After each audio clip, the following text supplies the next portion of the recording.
So comrades, very often you are asking a question if I am really living in France, if I am really living in Paris, because most of my videos I recording in my toilet. So today I have a guest, comrade Max from CPGPML with his girlfriend, and I will show you some history of the communist movement.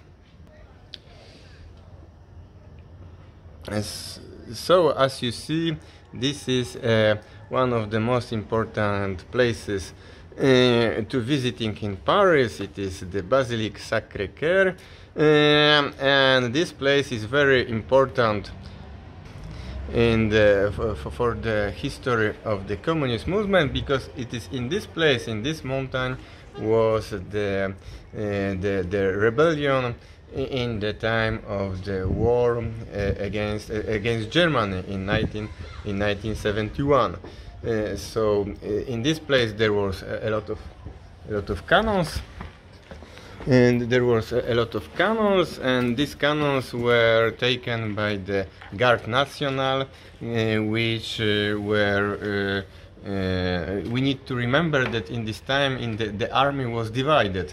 That professional army were reserved for the Allies, and in the time of war they starting to mobilize workers, and for workers they created the Garde Nationale.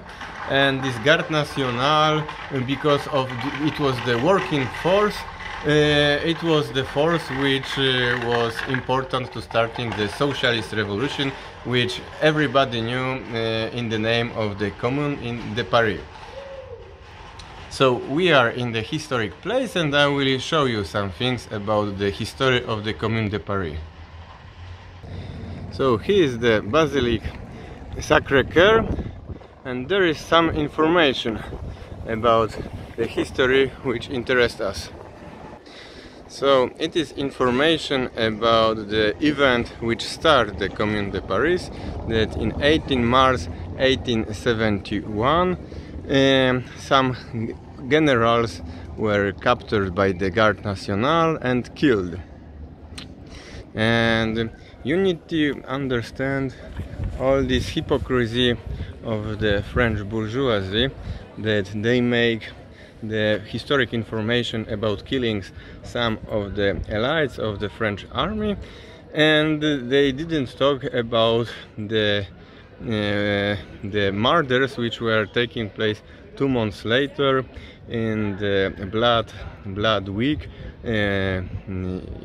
which started in 21st May until 28 May 1871, when the French army bourgeois which supported the bourgeois government in Versailles, they killed thousands of communards, all these people who were active in this socialist revolution.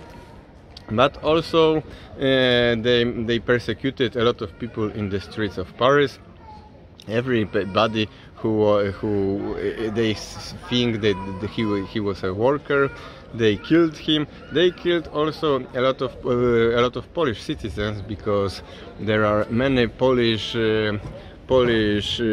people, especially the guys who participated in Poland insurrection 1863-1844, called January uprising, powstanie styczniowe in Polish language.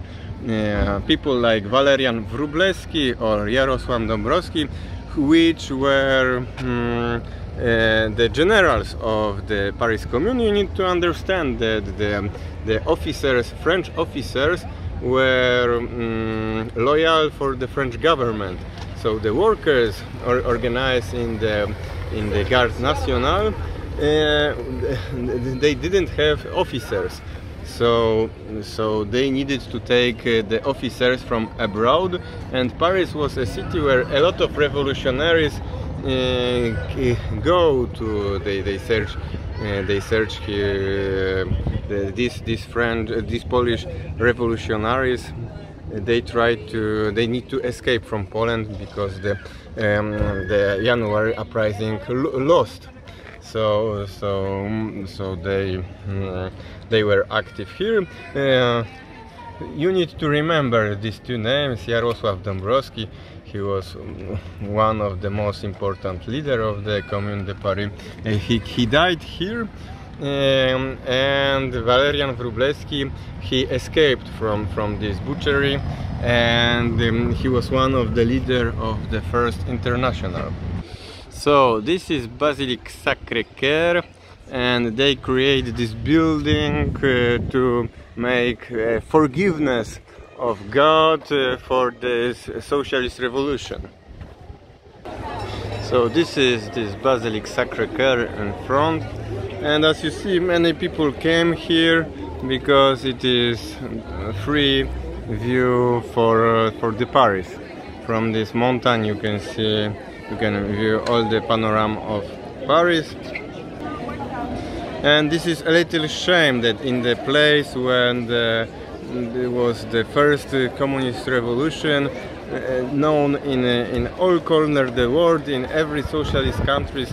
For example, I lived in Poland, in Warsaw, and I live very near from the place of the Commune de Paris. And today, when I am in Paris, in the place where this Commune de Paris was started, there are a lot of tourists from the Western countries. I think that most of them never heard about Commune de Paris. Now is the place of the consumption. Also, there are some tourists, maybe for the religious question. So the objective building this church here in the place where the revolution was started was to make this revolution to forget about this, and I think that the French bourgeoisie make success with them. But of course, people like me and other comrades, we will make everything we can to don't forget about the history of the revolutionary communist movement. We will try to remember the history of the Commune de Paris, October Revolution, Cuban Revolution, Chinese Revolution, but also the revolution which taken place in Poland after Second World War.